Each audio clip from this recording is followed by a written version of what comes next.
Protecting nature and its essential services to people is not negotiable. Boracay Island was closed to rehabilitation 6 months after its closure. It is no longer a cesspool. And now, back to its pristine state. The impossible cleanup of Manila Bay was confronted. A new and vibrant Manila Bay can now be enjoyed by young and old alike. Moratorium on coal projects was imposed. Ambitious goal for production of greenhouse gas emission was committed. The Dutere administration espoused that a healthy environment is the foundation for economic and social development. Labis na malasakit ang ipinadama para sa kalikasan. Para sa mamamayan, the Duterte administration devoted its policies, programs, and resources to foster a sustainable future for every Filipino. Building climate resilience for the affected communities by disaster and climate hazard was strengthened. The task force Build Back Better, created under Executive Order Number 120, issued by the President, undertook effort to address perennial flooding in the areas of Cagayan, Bicol, and Marikina River basins. Integrated watershed management through bamboo planting along riverbanks was carried out. As part of flood mitigation effort, Phase 1 of dredging in the Magapit Narrows, Cagayan, and Marikina River had been completed, while the removal of critical sandbars restricting the water flows of the Cagayan, Marikina, and Bicol River is ongoing. The Cash for Work program greatly benefited a number of beneficiaries through food security and environmental protection activities. The quick response during calamities was strengthened for relief assistance to poor individuals living in hazard-prone areas and victims of typhoons and earthquakes nationwide. Emergency operation centers in 17 regional offices and the National Disaster Risk Reduction and Management Operation Center were established as command and control points for emergency operation and activities. Transformative action to halt and reverse nature laws were invigorated. More collaborative ways through program convergence budgeting were enhanced to ensure synergy of effort and funding among national government agencies and local governments of climate vulnerable provinces. Renewable energy and low-carbon public transport systems were actively promoted, especially with the recent passage of the Public Act number 11697 or the Electric Vehicle Industry Development Act. Proper solid waste management and alternative experience livelihood were fostered to relieve pressure on the environment and biodiversity. Regulations on healthcare, waste transporters, and treatment storage and disposal facilities were enhanced to improve healthcare waste management. Over 1,000 local government and stakeholders were trained on the management of household healthcare waste and special waste and development of COVID-19 related waste management plans. To improve air quality in the country, monitoring enforcement and policy issuance of compliance of vehicles and industry, to emission standards were intensified. To mitigate the impact of climate change, reduce risk and prevent soil erosion and runoff, the enhanced national greening program, including the development of bamboo plantation, is vigorously implemented. Recording another victory for the planet, the Philippines joined various countries in pushing for the phase down of unabated fuel power and the end of inefficient fossil fuel subsidies. During the 26th Conference of Parties of the United Nations Framework Convention on Climate Change, marine protected area networks were established and strengthened. Coastal communities were supported with biodiversity-friendly and social enterprise.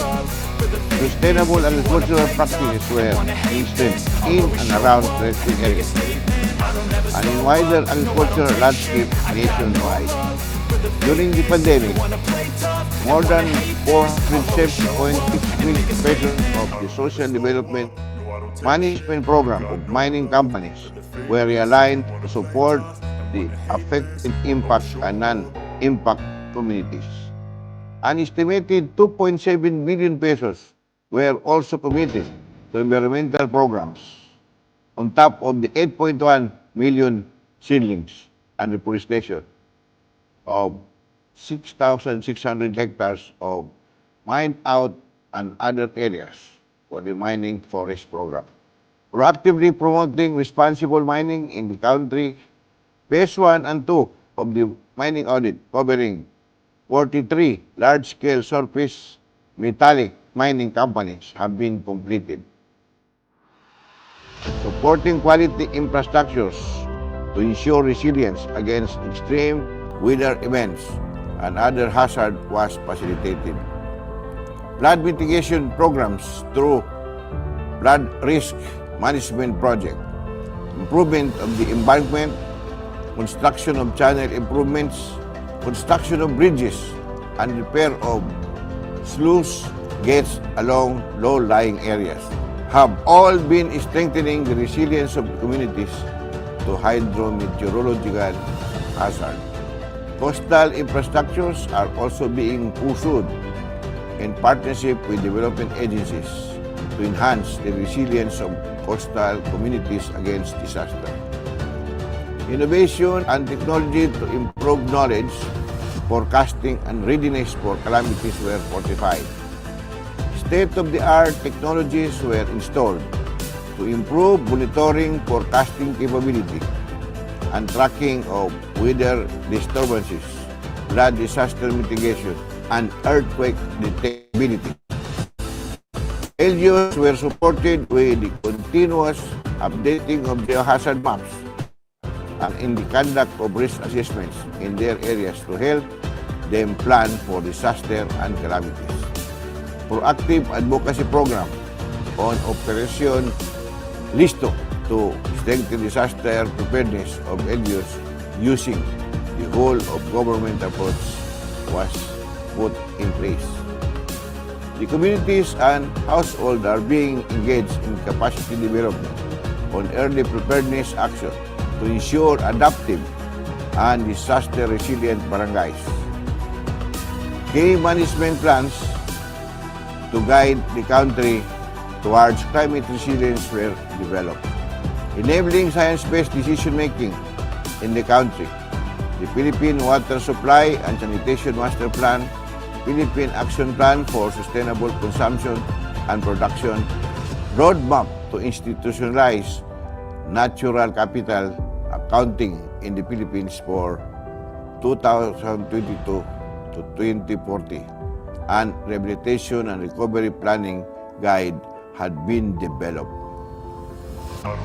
As we address climate change, disaster risk, biodiversity loss, and pollution, the Dutere administration shaped the vision and strategy for our country to improve lives, protect the people, and the environment. Consistent with the global aspiration for a better, greener, bluer and healthier post-COVID-19 recovery. The Duterte administration continues to harness the development trajectories that are sustainable, inclusive, and resilient.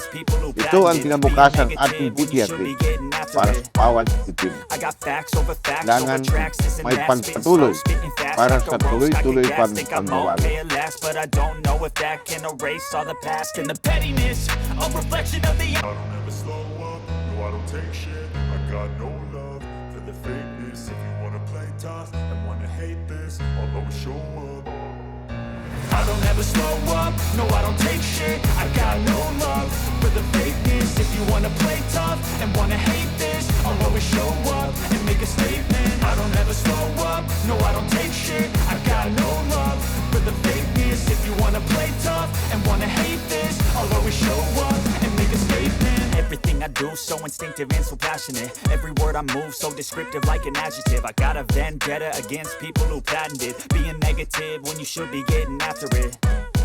I got facts over tracks, this and that. Spitting slow, spitting fast. I could roast, I could gas. Think I'm okay at last, but I don't know if that can erase all the past and the pettiness, a reflection of the emptiness. Hilarious, you think you're worth my time, you're delirious. Mysterious, because you hide behind a fake exterior. Inferior, you know I'll always be a bit superior. Get off of me, this ain't no humble brag. I want you to hear words, you can say them back. I want you to feel free from the chains at last, and to believe in what you got, it was built to last, yeah. Now that I've been put through hell, I never got anywhere.